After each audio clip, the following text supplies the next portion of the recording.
Bonjour et bienvenue à cette nouvelle vidéo sur la loi exponentielle et donc sur les lois de densité plus en général. On va commencer par la correction de quelques exercices que je vais détailler donc sur la loi exponentielle en particulier. Donc ça va être une occasion pour parcourir un peu toutes les notions vues dans le chapitre et toutes les notions au programme en particulier. Donc, on appelle x la variable aléatoire qui, à toute chaudière d'une certaine marque, associe sa durée de vie exprimée en mois. Ça c'est très important, donc je vais le souligner. Avant la première panne. On admet que x suit la loi exponentielle de paramètre lambda égale à 0,02. Autrement dit, on peut écrire ici à côté que x suit la loi exponentielle de paramètre 0,02. Et ça va être l'information la plus cruciale parce que on sait déjà quel est le paramètre lambda en particulier. Donc ça, c'est vraiment très important. On commence donc avec les questions. La première question demande une interprétation du texte en français pour une traduction vers une traduction en symbole mathématique. On veut la probabilité qu'une telle chaudière ne subisse aucune panne les 48 premiers mois. Comment puis-je dire la même phrase en utilisant les symboles mathématiques? Je veux que la durée de vie, qu'il n'y ait aucune panne les 48 premiers mois. Autrement dit, je veux connaître la probabilité que x soit supérieur ou égal à 48. Alors pourquoi supérieur ou égal? Parce que moi je sais que x exprime la durée de vie avant la première panne. Du coup, si x est égal à 48, ça veut dire que la durée de vie est exactement égale à 48 mois, c'est-à-dire que à la fin du 47e mois, 30e jour, 23 heures et 59 minutes, tac, il y a la première panne. Alors ça, évidemment, c'est égal à 0 comme probabilité parce que c'est un événement trop petit. Vous voyez, la durée de temps, c'est infinitésimale, elle est minuscule. Donc, ça n'a pas de sens de se poser la question x égale à 48. Donc moi, je veux savoir qu'il n'y ait aucune panne les 48 premiers mois. Donc je veux que x soit supérieur ou égal à 48 et pas inférieur. Donc juste attention toujours à bien traduire le texte en français avec une expression mathématique. Alors une fois que j'ai identifié quelle est la probabilité qu'il faut que je calcule, et bien ça devient un peu plus simple.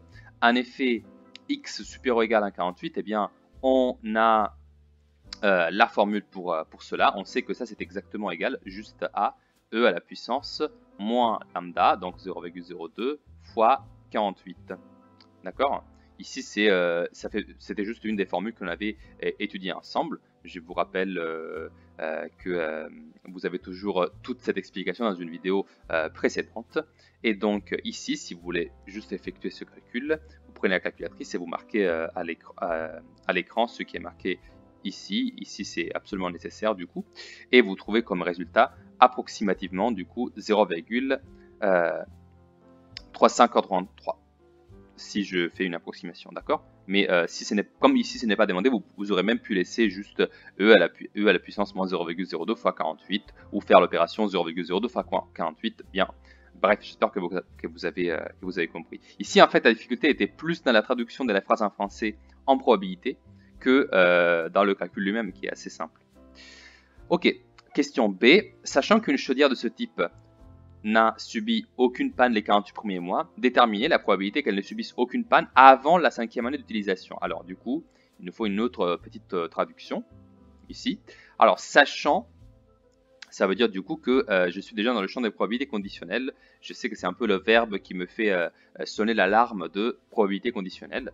Donc sachant qu'une chaudière de ce type n'a subi aucune panne les 48 premiers mois, donc ça veut dire que on est au courant du fait que x est supérieur ou égal à 48. Ça, c'est sûr et certain.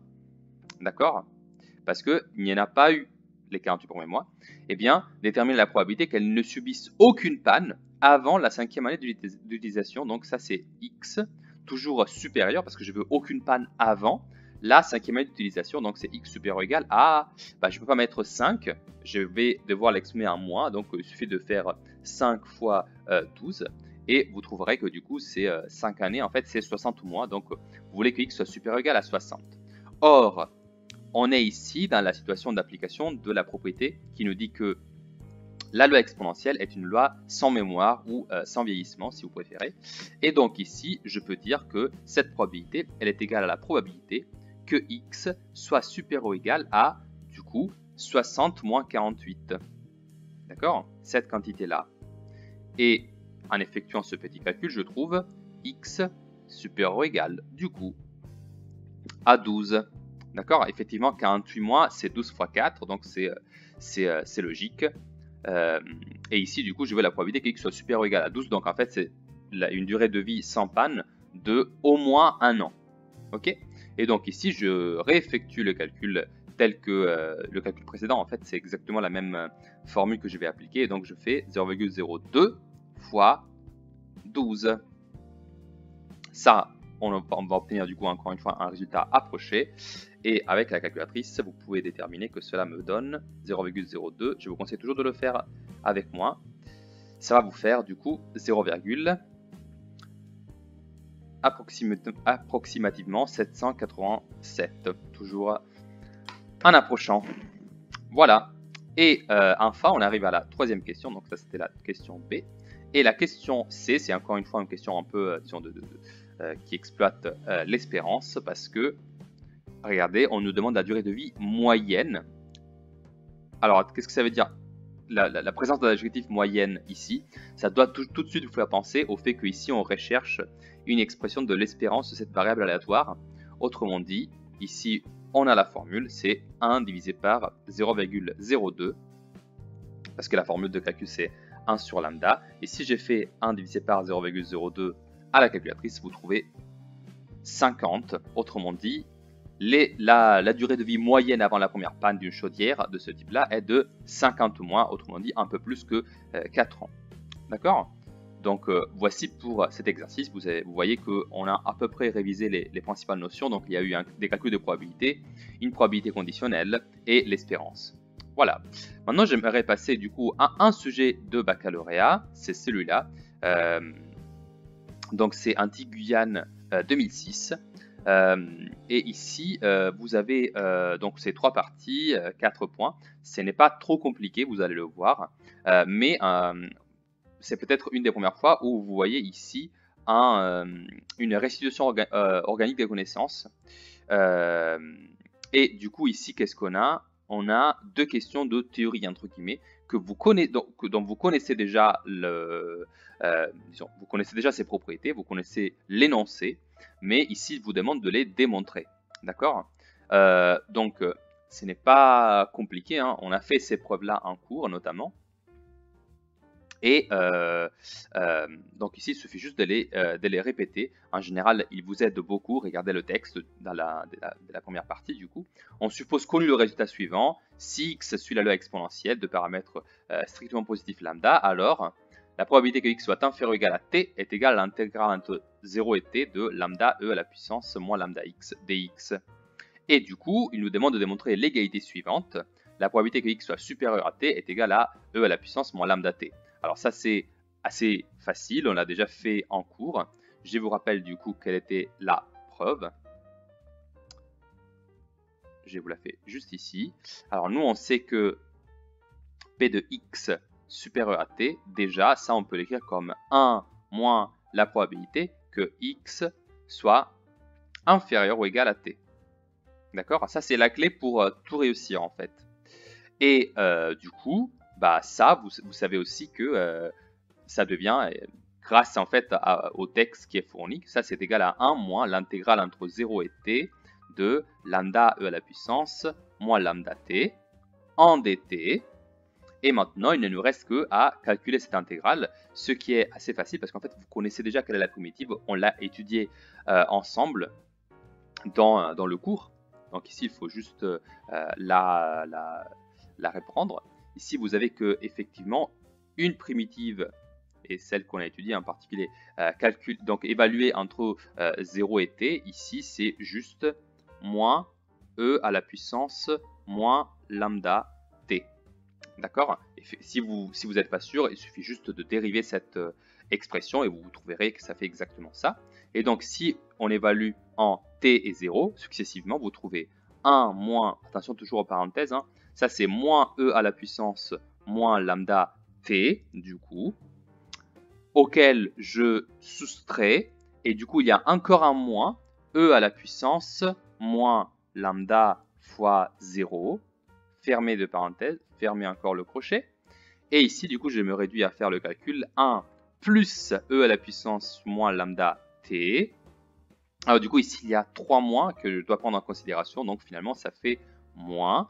Et e à la puissance moins lambda fois 0, ça fait évidemment 1. Donc tout ce qui reste ici, c'est e à la puissance moins lambda t. Et ça, c'est exactement ce qu'on me disait, ce qu'on me demandait de démontrer, je crois. Voilà, il est juste écrit ici. C'est ça que je voulais montrer. Donc voilà, j'ai réussi. Et ensuite, alors justement, ça c'est une preuve que je n'ai pas encore fait un cours, et ça me donne la possibilité de le faire, c'est-à-dire de vous donner la preuve. En fait, je ne vous ai pas donné la preuve de cette propriété, c'est du coup la durée de vie sans vieillissement. On a déjà vu ça dans plusieurs exemples. Je ne vous ai pas donné la preuve parce que je vous ai fait la preuve sur un exemple. Mais du coup, vous allez voir, pour effectuer cette preuve, il suffit juste de remplacer dans l'exemple que je vous ai donné dans une des vidéos précédentes, les valeurs numériques A, T et S. Voilà. Donc, à partir de la preuve précédente, on va donner la deuxième preuve, donc la preuve de la deuxième partie de la question. Preuve. Du coup, ici, je vais juste rappeler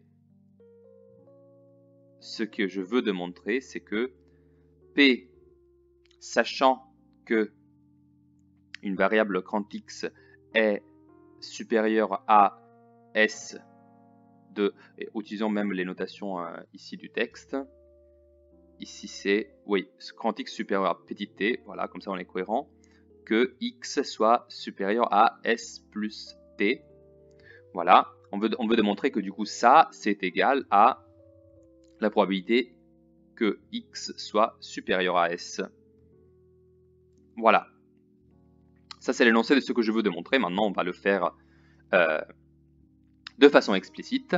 Alors, c'est très simple. J'écris et j'applique juste les formules que je connais. D'accord? Donc, je sais que quand je calcule une probabilité conditionnelle, bah, la règle, c'est que la probabilité sachant A de B est égale à la probabilité de A intersection avec B divisé par B de A. Donc ici, j'aurais à faire la probabilité de l'intersection entre X supérieur à S plus T, intersection avec l'événement X supérieur à T, voilà, le tout divisé par la probabilité que X soit supérieur à T. D'accord? Parce que ici, du coup, cet événement, c'est l'événement A, et ça, c'est l'événement B.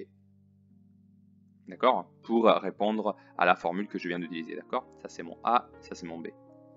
Ok. Du coup, maintenant, il faut absolument, comme première remarque, chercher à comprendre quel est cet événement-là. Et ça, c'est assez simple, parce que vous savez que si on met sur un axe des abscisses, du coup, les valeurs qui sont représentées par des lettres, bah, on sait déjà que S et T, ce sont des valeurs positives, c'est dans le texte.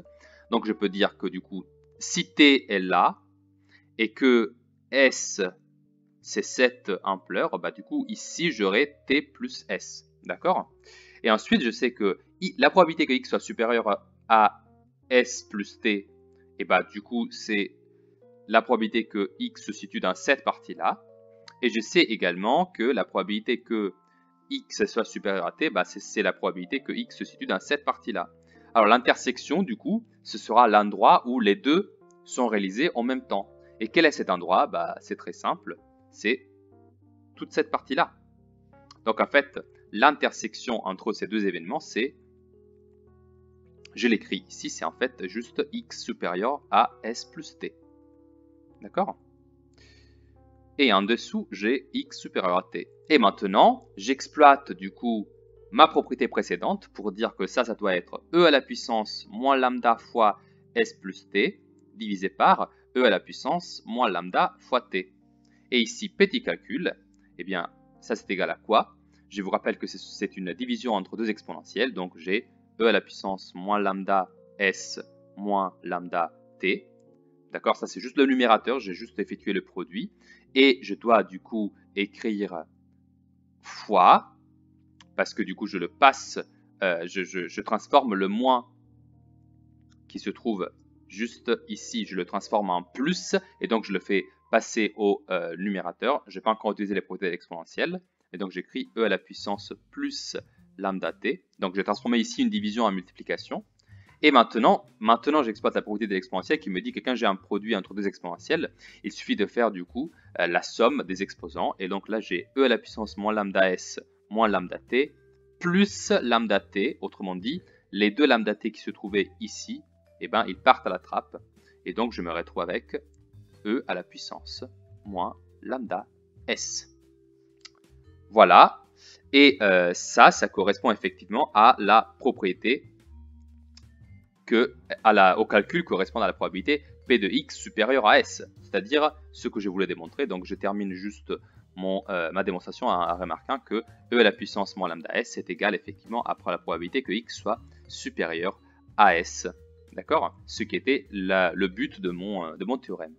Donc voilà, ça c'est pour la preuve. Alors je vous avais fait exactement cette preuve dans une vidéo précédente, en utilisant par contre des valeurs numériques parce que je voulais essayer de simplifier un peu cette démonstration, mais voilà, je pense que cela ne vous aura pas posé des problèmes de suivre cette preuve là, et comme ça on a même fait une preuve du coup assez classique qui pourra vous être demandée toujours. Et donc on passe à la partie B. La durée d'attente exprimée en minutes à chaque caisse d'un supermarché peut être modélisée par une variable aléatoire t qui suit une loi exponentielle de paramètres strictement positifs lambda. Donc ici t suit une loi exponentielle de paramètres lambda inconnus. Attention. Déterminer une expression exacte de lambda. Voilà. Donc, tout de suite, il faut essayer de déterminer quelle est la valeur de lambda, sachant que P de t inférieur ou égal à 10 est égal à 0,7. Donc, je vais tout de suite attaquer ce problème. On va donc essayer d'utiliser la seule information qui est fournie dans la question, c'est-à-dire que la probabilité que t soit inférieur ou égal à 10, on sait en fait que ça c'est 0,7. Et bien donc, vous allez voir, ça va nous amener à résoudre une équation avec des exponentielles et des logarithmes, mais ça va être très simple en fait. Ici, on sait que la probabilité que t soit inférieur ou égal à 10, eh bien, grâce à la formule, on sait que ce côté de gauche de l'équation, donc t inférieur ou égal à 10, eh bien ça c'est 1 moins e à la puissance moins lambda fois 10, donc moins 10 lambda si vous voulez à la prochaine étape.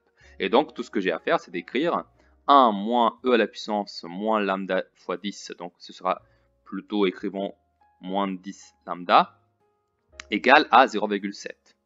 Et maintenant je fais quelques calculs, donc je dis 1 moins 0,7 égale à e à la puissance du coup moins 10 lambda.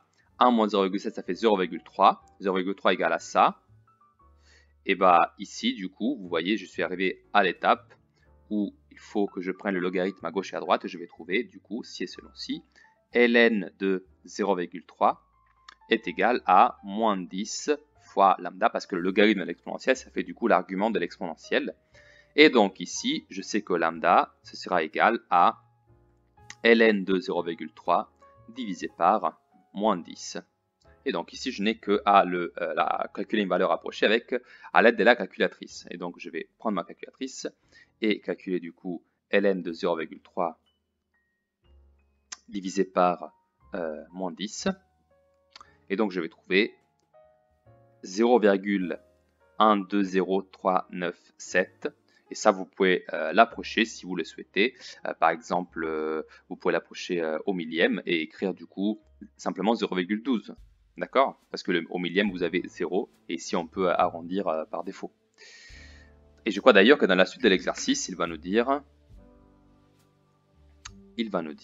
on prendra pour la suite de l'exercice la valeur 0,12. Vous voyez bien. Du coup, ça confirme un peu qu'on a trouvé une bonne valeur pour lambda. Ok, donner une expression exacte de la probabilité conditionnelle suivante, c'est du coup P de t supérieur à 15, sachant que t est supérieur à 10. Alors ici, du coup, visiblement, s'il nous pose cette question, c'est parce qu'il veut qu'on utilise ce qu'on vient de démontrer. Et donc, on sait déjà, grâce à la propriété, que ça, c'est égal à la probabilité que t soit supérieur tout simplement à 5. D'accord? Donc, maintenant que j'ai fait le calcul de lambda, je sais que ça correspond du coup, grâce à la formule toujours démontrée précédemment, à e à la puissance moins 0,12 fois du coup 5 tout simplement.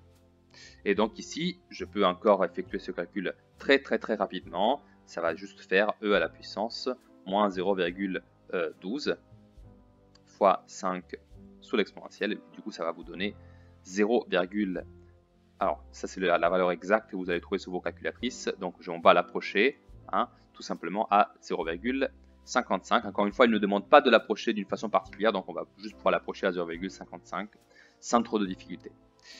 Voilà, ça c'était pour la question B, il me semble. Et donc là, on va passer à la question C. Alors, ça c'est encore une question qui commence par un sachant. Donc voilà, ça nous fait penser tout de suite à la probabilité conditionnelle. Et effectivement, essayons de traduire cette phrase en probabilité, du coup, à un symbole mathématique. On va le lire. Sachant qu'un client a déjà attendu 10 minutes à une caisse, donc c'est toujours probabilité sachant que t est supérieur à 10 minutes, donc t supérieur à 10. Alors, déterminer la probabilité que son attente ne dépasse pas 15 minutes. Donc, que l'attente t soit cette fois-ci inférieure à 15. D'accord? Alors, du coup, ici, nous sommes dans une situation où la propriété que nous avons déjà démontrée ne devrait pas s'appliquer directement parce que voilà, la formule, ça ne correspond pas particulièrement précisément, mais donc je vous conseille de passer plutôt par l'expression directe de ce calcul. Vous allez voir, ça va pas être trop compliqué parce qu'ici, on peut modéliser un symbole en fait qu'on se trouve dans le cas où si j'appelle cet événement l'événement A, et ben cet événement là c'est l'événement A complémentaire, vous les voyez bien. Ici, je demande que t soit inférieur à 15. D'accord? Je peux même mettre ici inférieur ou égal à 15 pour avoir exactement l'événement opposé. De toute façon, vous savez que ça va toujours changer la probabilité de 0, donc vous pouvez vous permettre ce petit changement.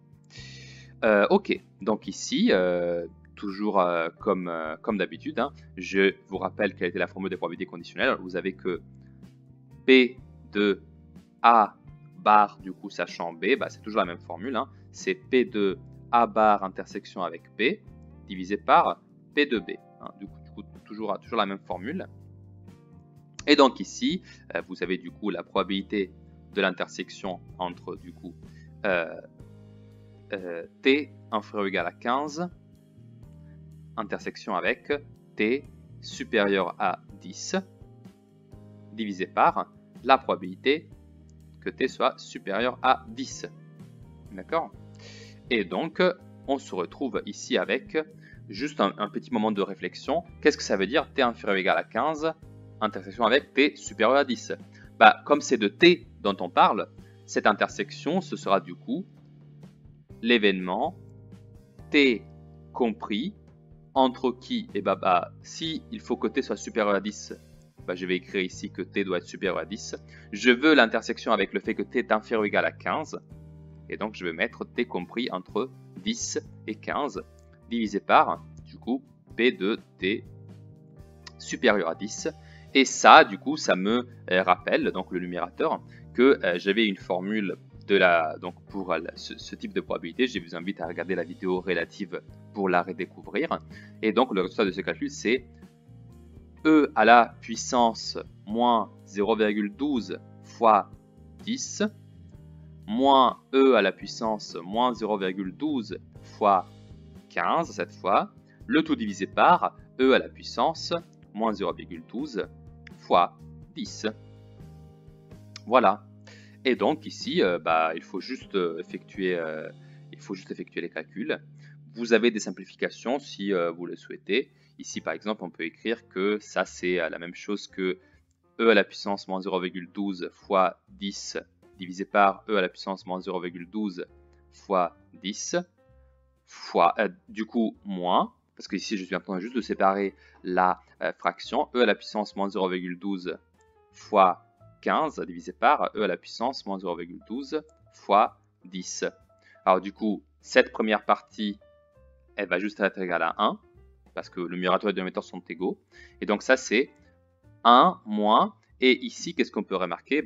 Ici, on exploite toujours la même règle pour les exponentielles. Vous avez une division, donc vous pouvez faire la soustraction des exposants, et dire que du coup, ça c'est égal à e à la puissance moins 0,12 fois 15, plus 0,12, excusez-moi, fois 10.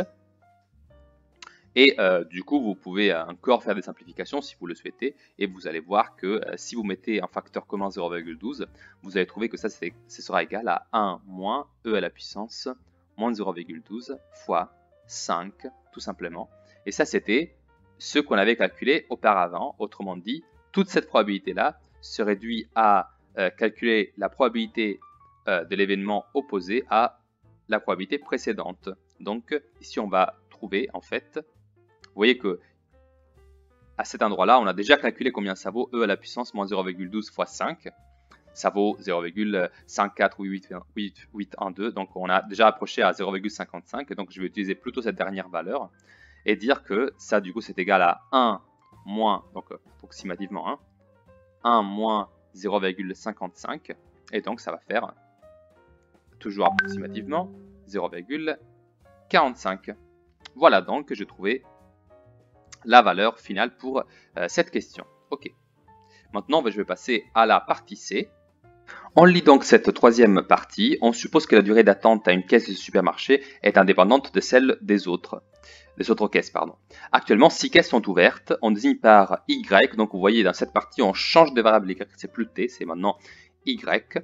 Donc, ça va être la variable aléatoire qui représente le nombre de caisses pour lesquelles la durée d'attente est supérieure à 10 minutes. Voilà. Donc, qu'est-ce qu'on sait? On sait qu'il y a seulement 6 caisses qui sont ouvertes. Et Y, c'est le nombre de caisses pour lesquelles la durée d'attente est supérieure à 10 minutes. Donc déjà, premier indice, si c'est 6 caisses, Y peut varier entre 1 et 6. D'accord? Et deuxièmement, qu'est-ce que ça veut dire que, qu'est-ce qui nous intéresse ici comme événement?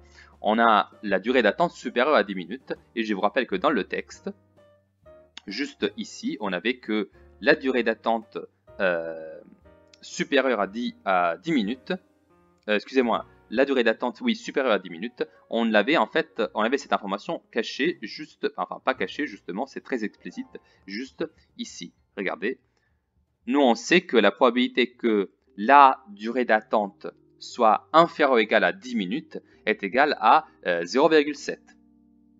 D'accord? Donc ça, c'est la durée d'attente inférieure à 10 minutes.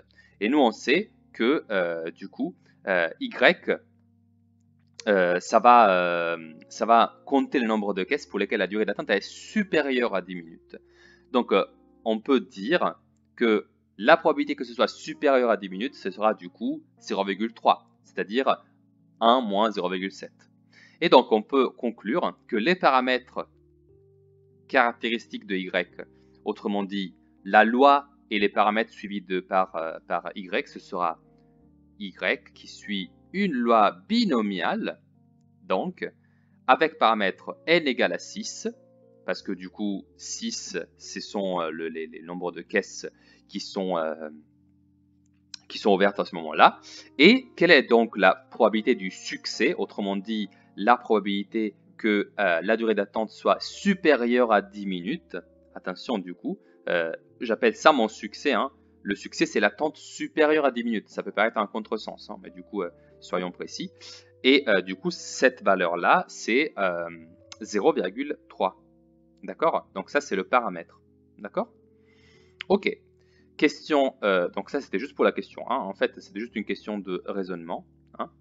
La question B, vous avez le gérant du supermarché ouvre des caisses supplémentaires si la durée d'attente est à, au moins 4 des 6 caisses est supérieure à 10 minutes, déterminée à 0,01 près la probabilité d'ouverture de nouvelles caisses. Autrement dit, ici on veut qu'on calcule la probabilité que Y soit supérieur ou égal à 4. Autrement dit, la probabilité que Y soit exactement égal à 4 plus la probabilité que Y soit exactement égal à 5 plus la probabilité que Y soit exactement égal à 6. D'accord? Donc c'est ça en fait que l'on souhaite calculer. Alors je vous rappelle du coup que ces probabilités-là, comment on va les calculer? C'est toujours la même formule, mais je vous la rappelle du coup ici. Je vais l'écrire pour Y égale à 4. Je vous rappelle que pour cela, il faut faire du coup 4 parmi 6, ça c'est le coefficient binomial, fois du coup la probabilité du succès, c'est-à-dire la probabilité que l'attente soit supérieure à 10 minutes, donc 0,3, à la puissance 4, fois 0,7 probabilité du coup complémentaire à la puissance du coup 2, parce que le total ça doit faire 6. Et voilà, c'est terminé. Mais évidemment, il faut que je le fasse pour y égale à 5, où c'est du coup 5 parmi 6 fois du coup 0,3 à la puissance 5 fois 0,7 à la puissance 1. Et enfin, j'ai probabilité que y soit égal à 6, et donc 6 parmi 6 fois 0,3 à la puissance 6 fois 0,7 à la puissance 0, et du coup je ne l'écris même pas, ce n'est pas nécessaire parce qu'on sait déjà que ça va faire 1. Et donc voilà, vous avez à faire ces calculs. Je vous rappelle qu'il y a aussi une façon de le calculer directement à la calculatrice sur TI et Casio, bien sûr, sans besoin de calculer les coefficients binomiaux. Donc c'est ce que je vous invite à faire d'ailleurs, comme ça vous réduisez le risque d'erreur. Et donc on peut écrire directement le résultat et faire la somme. Je vous dis tout de suite, du coup, je ne vous fais pas la calcul à la calculatrice, je vous invite justement à vous entraîner vous-même. Et les résultats sont les suivants. On trouve donc 0,06 pour la première, donc y égale à 4, 0,01 pour la deuxième, y égale à 5, et 0,001 pour y égale à 6. Et donc si vous allez additionner ces trois valeurs, vous trouvez assez aisément que cette probabilité-là, y supérieur ou égal à 4, ce sera égal à 0,071. D'accord? Donc la probabilité que une septième caisse ouvre, elle est égale à peu près à 7,1, donc à 7,1%, si vous voulez exprimer un pourcentage, ou si vous voulez le dire autrement, c'est 0,071. Voilà, l'exercice est terminé maintenant. Je vous remercie pour l'attention et je vous dis à bientôt pour une prochaine vidéo.